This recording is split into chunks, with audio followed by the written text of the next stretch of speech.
السلام علیکم ناظرین، میں ہوں ناصر داوڑ۔ ہمارے اس پروگرام میں میں آپ کو خوش آمدید کہتا ہوں۔ ناظرین، اس سے پہلے بھی ہم نے ایک ویلاگ بنایا تھا۔ ہم نے ایک کا سلسلہ شروع کیا ہے کہ اے ڈی آر کے حوالے سے لوگوں کو ہم معلومات فراہم کر سکیں۔ یہاں کے خیبر پختونخوا میں جو معاملات ہیں لوگوں کے، جو تنازعات ہیں لوگوں کے، اس کو حل کرنے کے لیے ایک نیا قانون متعارف کروایا ہے۔ یہ قانون ہے کیا، اس پر ہم مسلسل ویلاگ کر رہے ہیں۔ اس سے پہلے بھی ہمارے جو ساتھی ہیں مامور جان، اس کے ساتھ بھی ہم نے اس پر بات کی ہے، اور اس وقت جو میرے ساتھ موجود ہیں منور شاہ داوڑ ہے، اور ان کا تعلق بھی شمالی وزیرستان سے ہے۔ اے ڈی آر پر مسلسل وہ سوشل میڈیا کے ذریعے لوگوں کو انفارم کر رہے ہیں، وہ لکھتے ہیں، پوسٹنگ کرتے ہیں، اور کافی فعال ہے، اور اس میں جو اے ڈی آر ہے اس پر کافی ان کی اسٹڈی ہے۔ تو میں نے ان کو آج ایک بار پھر زحمت دیا ہے آنے کا، تاکہ ہم آپ کو بتا سکیں کہ اے ڈی آر ہے کیا، اے ڈی آر کے تنازعات کون کون سے تنازعات لے کے جا سکتے ہیں۔ تو یہ مسلسل ہم نے ایک کوشش شروع کی ہے، اور ہم اس کے بعد بھی اسی ٹاپک پر ویلاگ کریں گے، نہ صرف مامور جان کے ساتھ، نہ صرف منور شاہ کے ساتھ، اور لوگوں کے ساتھ، آپ کے ساتھ بھی اگر کچھ ہے تو آپ بھی ہمیں سجیشن دے سکتے ہیں، ہمیں تجاویز دے سکتے ہیں۔ کمنٹس میں ضرور تجاویز دے دیں۔ اگر کوئی آنا چاہتے ہیں تو بالکل آئیں، ہمارے ساتھ بیٹھیں، اور اس پر ہم بات کریں گے۔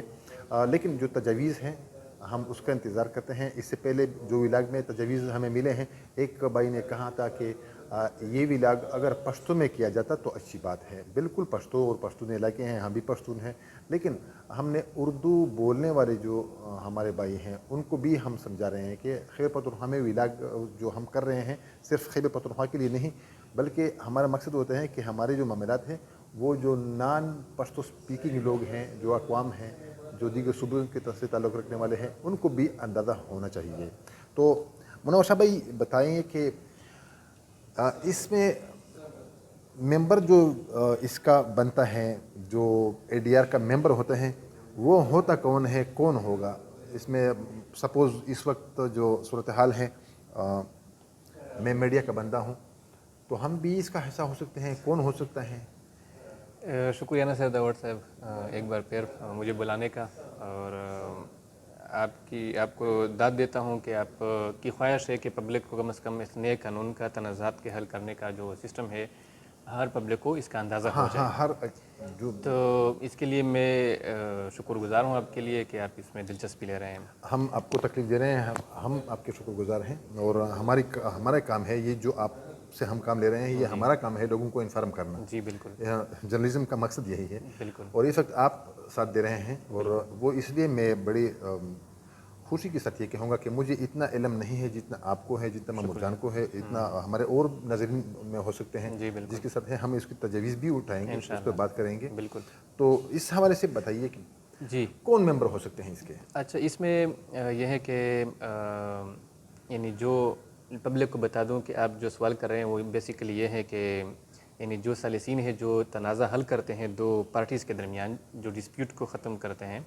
ان میں کون سے بندے ایز اے ثالث شامل کر سکتے ہیں جو اتھارٹی ہے۔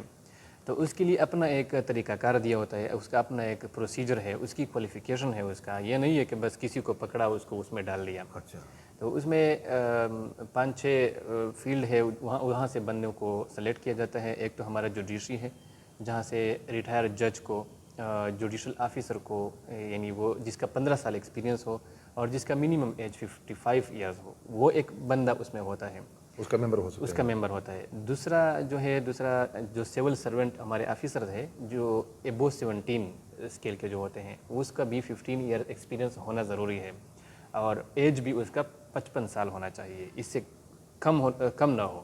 55 سال تو اس کا ایج یہ ہونا ضروری چاہیے ہے جی۔ اور اس کے ساتھ ہمارے جو قانون دان ہے، لائرز ہے، اس کا عمر 30 سال ہونا چاہیے، اس میں ایک بندہ شامل کرتے ہیں ادھر سے، اور اس کا 7 سال ایکسپیرینس ہونا چاہیے، اور اس کا لائسنس بھی ہو اس کا باقاعدہ ٹک ٹاک وکیل ٹھیک ہو۔ جی، کورٹ سے، یعنی کے پی کے کی طرف سے، پنجاب یا بلوچستان کے کا ہاں، ہمارے لائسنس، خیبر پختونخوا ہمارے سے اپنے خیبر پختونخوا کا۔ اور جو آپ جس کی طرف اشارہ کرتے ہیں علماء اور جو ہمارے ملکان صاحبان ہیں، اس کے لیے بھی جو علماء ہے اس کے لیے 45 ایج ہونا ضروری ہے، جس کا 45 سال اچھا، جو عالم ہو اور ملک ہو. جی جو عالم ہو، عالم یعنی جو ہمارے علماء کرام ہیں ادھر سے بھی بندوں کو اٹھاتے ہیں اور سلیکٹ کرتے ہیں، اور جو ہمارے ملکان ہے جو ہمارے معاملات کو ختم کرتے ہیں، اس کا اپنا ایک ریپوٹیشن ہوتا ہے، اس کی اپنی ایک انٹیگریٹی ہوتی ہے، ان میں سے بھی بندوں کو سلیکٹ کرتے ہیں. اس کے لیے ضروری ہے کہ وہ بندہ نیک چلن ہو اور وہ بندہ ویل ریپوٹیڈ ہو، یعنی انٹیگریٹی ہو، اس کا پروکار ہو، اور اس کے لیے بھی کم از کم 10 سال ایکسپیرینس ڈسپیوٹ ریزولوشن کا ہونا چاہیے. اس کا یہ نہ ہو کہ اس کا ایکسپیرینس نہ ہو، 10 سال ایکسپیرینس بھی اس کا ہو. اور جو علماء ہے اس کا 7 سال ایکسپیرینس ہے ٹیچنگ میں، اسلامک ٹیچنگ، اس کا 7 سال ایکسپیرینس ہونا چاہیے، اور اس کے ساتھ اسناد بھی ہونا چاہیے. تو اس طرح کے ایک یعنی اپنی اس کی کوالیفیکیشن ہوتی ہے، جو بھی کوالیفیکیشن کو میٹ کرتا ہے اسی کو پھر سلیکٹ کرتے ہیں. اس طرح ہر بندے کو وہ نہیں کر سکتے، سلیکٹ کر سکتے. اچھا، اور اے ڈی آر میں جو کون کون سے ایسے معاملات ہیں، ہر معاملہ جو ہمارے روز کے تنازعات ہوتے ہیں، یا کون کون سے معاملات لے کے جا سکتے ہیں؟ جی، اس میں ایکچولی یہ ہے کہ اتھارٹی ڈیفائن کرتے ہیں کہ آیا یہ اے ڈی آر کے تھرو اس ریزولوشن، اس ڈسپیوٹ کو ختم کرنا چاہیے، یا عدالت کے تھرو، یا انتہائی لوکل لیول پہ. تو یہ تو فلی کمپلیٹلی ڈیپینڈ کرتا ہے ریفرل اتھارٹی پہ کہ وہ آیا اس کو اے ڈی آر کے تھرو ریفر کرتے ہیں یا نہیں. دوسری بات یہ ہے کہ اس میں کانسنٹ بھی ہے پارٹی کا. اگر پارٹی اپنی کانسنٹ سے ریٹن کانسنٹ دے دیتے ہیں کورٹ کو، یعنی both of the party must give their written consent to the court before referring the A D R, before referring the dispute to A D R. تو اس حوالے سے یعنی میرے کہنے کا مقصد یہ ہے کہ جو بھی ڈسپیوٹ ہو، خواہ وہ کرمنل پروسیجر سے تعلق رکھتا ہو، سول پروسیجر سے تعلق رکھتا ہو، اس کو اس میں شامل کر سکتے ہیں، بشرطے کہ ریفرل اتھارٹی اس کو چاہے کہ یہ اس کی جو سیٹلمنٹ ہے یہ زیادہ مناسب ہوگا اے ڈی آر کے تھرو، تو وہ مناسب کرتے ہیں کہ آیا یہ اس کے تھرو ہونا چاہیے یا کہ نہیں ہونا چاہیے. اچھا، اے ڈی آر میں کون سا مسئلہ ہے آپ نے بتا دیا. ہم جائیں گے پہلے کہاں، اور یہ ممبر کون ہمیں بنائیں گے؟ اے ڈی آر جو لوگوں پر مشتمل ایک کمیشن بن جاتا ہے، یا جو بھی ہے، یا جرگہ ہے، جی جی، یہ سلیکشن کون کریں گے؟ مطلب ابھی مجھے اندازہ ہو گیا کہ میں تو کم از کم اس کا حصہ نہیں بن نہیں ہو سکتا ہوں، سکتے بالکل. تو یہ سلیکشن کرے گا کون؟ ایکچولی یہ ڈی سی جو ہوتا ہے علاقے کا، ڈپٹی کمشنر ایک پرپوز لسٹ بناتا ہے 50 بندوں کا، 50 بندوں کا. The number can be increase as well, لیکن 50 عموماً بندے وہ پرپوز کرتے ہیں. وہی 50 بندوں کا جو میں نے کرائٹیریا بتا دیا کہ یعنی عدالت سے بھی بندہ ہو، سول سرونٹ سے بھی ہو، علماء سے بھی ہو، ایکسپرٹ بھی ہو، اس میں ملکان سے بھی ہو، جو ویل ریپوٹڈ ہو، ان کی اپنی ایک انٹیگریٹی ہو، ایکسپیرینس بھی اس کا ہو، ایج بھی میں نے بتا دیا. تو اسی بندے پر پرپوز ایک لسٹ بناتا ہے، اسی جو پرپوز لسٹ ہوتا ہے وہ بھیجواتے ہیں کمشنر کو، جو ڈویژن کا کمشنر ہوتا ہے ادھر بھیجتے ہیں وہ لسٹ. پھر کمشنر اسی پر ایک میٹنگ کال کرتا ہے. جو میٹنگ کال کرتا ہے کمشنر صاحب، اسی میٹنگ میں پہلے ولاگ میں ہم نے بات کر دی تھی کہ وہ سلیکشن جو کمیٹی ہوتے ہیں جو سلیسین کو سلیکٹ کرتے ہیں، تو اسی کمیٹی کا میٹنگ بلاتے ہیں، اور وہ committee per majority of the vote سے ڈیسائیڈ کرتے ہیں کہ ٹھیک ہے بس یہ بندے ان میں سے یہ ہونے چاہیے اور یہ نہیں ہونے چاہیے. اور یہ جو لسٹ بھجواتا ہے ڈی سی صاحب، اس کی ویریفیکیشن جو ہمارے انٹیلیجنس ایجنسیز ہے اس کی بھی وہ ویریفیکیشن کر سکتے ہیں. ڈی سی اپنے تھرو بھی کر سکتا ہے، اور جو اس کو ڈسٹرکٹ انٹیلیجنس کوآرڈینیشن کمیٹی کہتے ہیں DICC، وہ بھی اس کی ویریفیکیشن کر سکتا ہے. تو اس کے بعد پراپر پروسیجر کے بعد میجارٹی آف ووٹ اس میں ڈالا جاتا ہے سلیکشن آف کمیٹی کی طرف سے، تب جا کے وہ بندے سلیکٹ ہوتے ہیں پورے ڈسٹرکٹ کے لیے. اس کی باقاعدہ نوٹیفیکیشن کی جاتی ہے، نوٹیفائی کرتا ہے، جس کی کاپی کمیشن کو بھی دی جاتی ہے، عدالت کو بھی بھیجی جاتی ہے، ڈی سی کو بھی اس کی کاپی دیا جاتا ہے، اور جو بندے سلیکٹ ہوتے ہیں اس کو بھی پراپر اس کی کاپی ملتی ہے اس کے سلیکشن کی. اچھا ناظرین، ایک تو میں آپ کو بتا دوں، ہمارے خیبر پختونخوا میں جتنے بھی تنازعات میں نے دیکھے ہیں، اگر سپوز لینڈ ڈسپیوٹ ہے، جو اراضی کے تنازعات ہوتے ہیں، اگر سپوز 100 کینال زمین ہے، اس کا تنازع چل رہا ہے، تو اس تنازع کے حل کے لیے ہم اتنے پیسے خرچ کر رہے ہیں کہ مزید 200 زمین اور اگر میری ہے ان کو بیچ کے اس 100 زمین 100 کینال جو زمین ہے اس کو حاصل کرنے کی لالچ میں، یا اس کے حاصل کرنے کی خواہش میں میں اور زمین کو بیچتا ہوں اور کیونکہ ہم انا کا مسئلہ کھڑا کر دیتے ہیں. تو یہ بتائیے کہ اس کا سالوں سال چلے گا اور اس پر خرچے تو بہت زیادہ ہوں گے. اگر اتنے سلیسین جو آ رہے ہیں، ممبران آ رہے ہیں، اس کو بھی پالنا ہوگا. اس میں یہ ہے کہ پہلے ولاگ میں ایک دفعہ پھر کیونکہ ٹائم کم ہوتا ہے بار بار اس کا نہیں کر سکتے، لیکن پہلے ولاگ میں جس طرح آپ کو پتہ ہے ہم نے بات کی تھی کہ ٹائم کتنا ہونا چاہیے اور پیسے کتنے ہونے چاہیے. لیکن ایک دفعہ پھر جنہوں نے وہ ویڈیو نہیں دیکھی اس کے لیے بتاتا چلوں کہ ٹائم 3 مہینے دیا جاتا ہے. 3 مہینے میں وہ فیصلہ کر دیں گے. اگر کسی نامساعد حالات کی وجہ سے ٹائم بڑھ جاتا ہے تو اس کو ایکسٹینڈ کیا جا سکتا ہے 6 مہینے تک، لیکن نو مور دین 6 منتھس. ایک تو ٹائم کی بات ہے. دوسرا آپ نے پیمنٹ کی بات کر دی. پیمنٹ میں یہ ہے کہ کم از کم 20,000 روپے ہیں، زیادہ سے زیادہ 2 لاکھ روپے ہیں.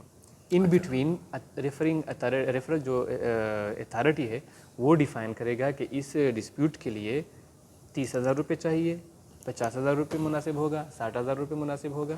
تو وہ مناسب کرتے ہیں کہ اسی خصوصی پرٹیکولر ڈسپیوٹ ریزولوشن کے لیے کتنا اماؤنٹ ہونا چاہیے جو 20,000 سے کم نہ ہو اور 2 لاکھ سے زیادہ نہ ہو.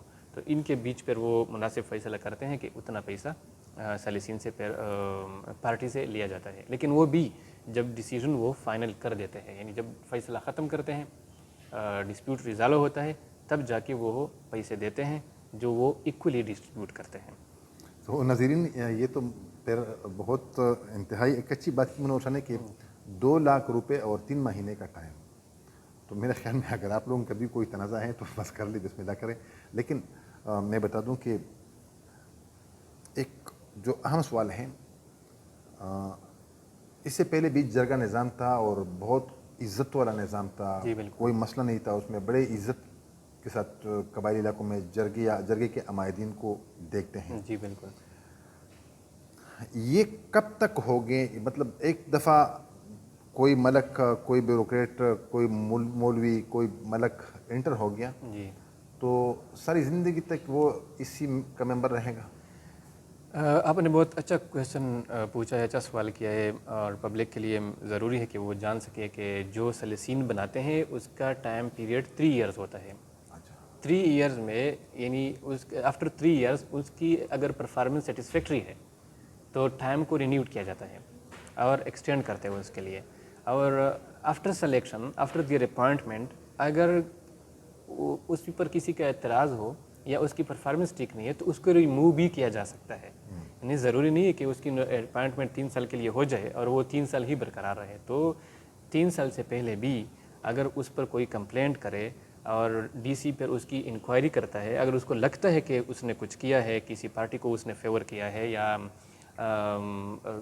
یعنی اس نے اپنی انٹرسٹ شو کی ہے یا کسی سے ناجائز پیسے وغیرہ لیے ہو، اپنی اتھارٹی کا ناجائز استعمال کیا ہو، تو اسی کو جب وہ کنفرم کرتے ہیں تب جا کے D C in written reason دے کے کمشنر کو بھیجتے ہیں. پھر کمشنر اس کی ریموول کی نوٹیفیکیشن بھیج دیتے ہیں. یعنی اس کو ریموو کیا جاتا ہے سلیسین سے، اور اس کی ریموول کی جو کاپی ہے وہ اس کو بھی ملتی ہے جس بندے کو ریموو کیا جاتا ہے. لیکن اس میں ایک بات ہے، فار ایگزامپل اگر کسی بندے کو اس نے ریموو کر دیا تو اسی بندے کو اپیل کا حق حاصل ہے. He can file an appeal. کہاں پر کرے گا؟ وہ ڈپارٹمنٹ میں کرے گا، یعنی جو ہوم ڈپارٹمنٹ ہے ادھر سے ادھر یہ کرے گا، بشرطے کہ وہ اگر ایگریوڈ کرتا ہے یعنی فیصلے ہوم کے خلاف. ڈپارٹمنٹ میں آئے گا. جی جی. تو اس میں یعنی ایف آئی آر جو ہے جو جس نے نوٹیفائی کیا ہے اس قانون کو، تو اسی ڈپارٹمنٹ میں وہ اپیل پہ جائے گا. اور وہ ڈپارٹمنٹ پھر 30 دن کا پابند ہے. 30 دن میں وہ فیصلہ صادر فرمائے گا اس حوالے سے کہ آیا جو ڈیسیژن کمشنر صاحب نے لی ہے upon the direction, return reason جو دیے ہوتے ہیں ڈی سی صاحب نے، اسی پر کمشنر نے جو فیصلہ کیا ہے اس کے ریموول کا، اگر وہ ٹھیک ہے تو پھر اس کو پھر کر دیتا ہے، بحال کرتا ہے، ادروائز اس کو ریموو کیا جاتا ہے.